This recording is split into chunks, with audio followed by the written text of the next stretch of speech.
গাইবান্ধা থেকে আইফোন কেনার জন্য চলে আসলাম ঢাকা বসুন্ধরা। তো এখানে অল্প দামে আইফোন পাওয়া যায়। তো আমি এখন আইফোন কিনবো।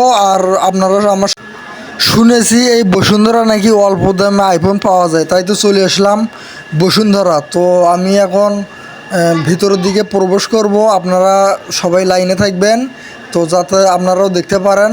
তো এইদিকে একটু লক্ষ্য করেন, এইটা হইতেছে সিঁড়ি। এই সিঁড়ি দিয়ে হইতেছে আপনার মাটির নিচে একগুলো শোরুম আছে, এই সিঁড়ি দিয়ে মাটির নিচে যাওয়া লাগে।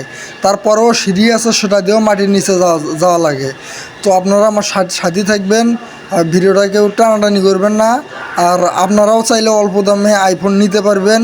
আর আমি কীভাবে আইফোনটা নেব, তো তার জন্য আপনাদেরকে ফুল ব্লগটা দেখতে হবে ও আমার সাথে থাকতে হবে। এখানে অনেক মানুষজন ভাই, আমি যেহেতু রাতের বেলা আছি আর সেই কারণে একটু লোকজন কম।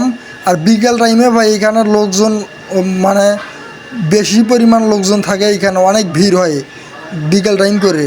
তো এখন বাজে রাত 10টা, তারপরেও আমি আইফোন কেনার জন্য আসলাম। তো আপনারা আমার সাথে থাকবেন। আমি কত টাকাতে আইফোন 13 কিনি, আর আমি অনেক আগে বলেছিলাম যে আমি আইফোন 30 কিনবো।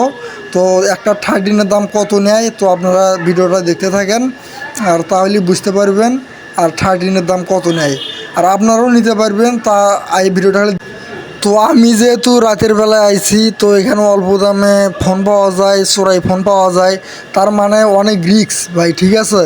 তো যার কারণে রিস্কের মাধ্যমে আমাকে ফোনটা নিতে হবে।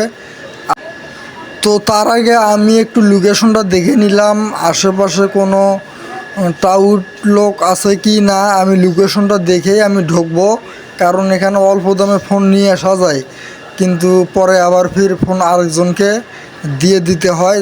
যার কারণে আমি ফোনটা এমন সিস্টেমে নেব, আপনারা দেখেন আমি কিভাবে ফোনটা নিই।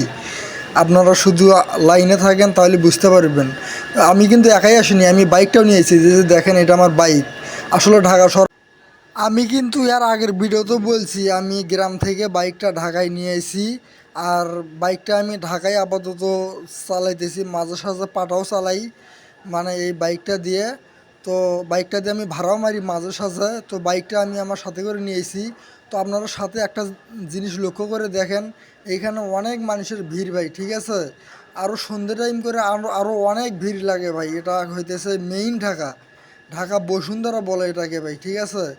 তো ওই যে সামনে একগুলো জিনিস দেখা যাইতেছে, ওই যে ভাইয়া এক ভাইয়া হইতেছে আপনার ওই যে বেলুন বিক্রি করতেছে। তো আমিও কিন্তু এইরকম বেলুন বিক্রি করি, কিন্তু ও ভাইও এইরকম বেলুন বিক্রি করতেছে। আমি তো আর ওইখানে বেলুন বিক্রি করার জন্য আসিনি, আমি ফোন নেওয়ার জন্য আসি। তো আমি ফোন নেওয়ার জন্য আসি, আমি বেলুন বিক্রি করার জন্য তো আসিনি, আমি ফোন নেওয়ার জন্য আসছি। আর আমি ফোন নেওয়ার জন্য যেহেতু আইছি, তো আমি একটু লোকেশনটা দেখেই তারপরে আমি ঢুকতেছি। আর তার আগে একটা কথা বলে নিই, আসলে বসুন্ধরা ভাই, বসুন্ধরা হইতেছে আপনারা 1.5 লক্ষ টাকা দামের ফোন 50,000 টাকায় পাইবেন। আর 1 লক্ষ টাকা দামের ফোন মাত্র 20,000 30,000 টাকায় পাইবেন। আর এটা কিভাবে নেবেন, এই ভিডিওর মাধ্যমে কিন্তু আপনারা জানতে পারবেন। তো ওইদিকে দেখেন, এইদিকে হইতেছে আপনার পান, সিগারেট, আরও অনেক অনেক জিনিস বিক্রি করে। তো তো আমি চাই আমার ভালোবাসা মানে যারা যারা আছেন সবাই আমাকে বিশ্বাস করেন। আমি এই বিশ্বাসটুকু আমি আপনাদেরকে রাখ বিশ্বাসটুকু আপনাদেরকে রাখি আমি আপনাদের ওপর। তো আপনারাও আমাকে বিশ্বাস করেন। আর আমি সবসময় ভালো ভিডিও দেওয়ার জন্য চেষ্টা করি, আমি যা বলি সব সত্য কথা বলি। আপনারা যদি কেউ ফোন নেওয়ার জন্য আসেন ঢাকা শহর, কখনো একা আসবেন না, দুইজন আসবেন। এখন রাত 10টা পার হয়ে 11টা বাজে, আমি একা একাই আইছি, তাও আবার বাইক নিয়ে। তো দেখেন এইখানে সিকিউরিটি গার্ড আছে। আমি সিকিউরিটি গার্ডকে জিজ্ঞেস করলাম, তো সিকিউরিটি গার্ড বলতেছে ভাইয়া, ভাইয়া ভাইয়া শোরুম হইতেছে আপনার সকাল 10টা থেকে রাত 8টা পর্যন্ত খোলা থাকে। তো এখন যেহেতু রাত 11টা বাজে, যার কারণে শোরুমটা বন্ধ। তো যার কারণে আমি ফোনটা নিতে পারলাম না। তবে আমি কথা দিলাম ভাই, আমি যেটা মুখ দিয়ে তুলি সেটা আমি করে ছাড়ি। তো এর পরবর্তীতে আমি ফোন কিনবো, আমি আপনাদেরকে প্রমিস দিলাম।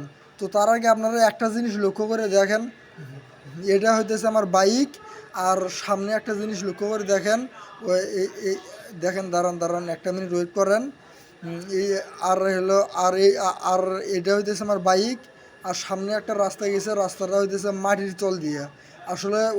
আসলে অল্প দামে ফোনগুলো ওই মাটির তল দিয়ে বিক্রি করে, যার কারণে মার্কেটটা বন্ধ দেখা যাইতেছে। একটু ভালো করে লক্ষ্য করে দেখেন, এটা কিন্তু মাটির তল দিয়ে রাস্তা।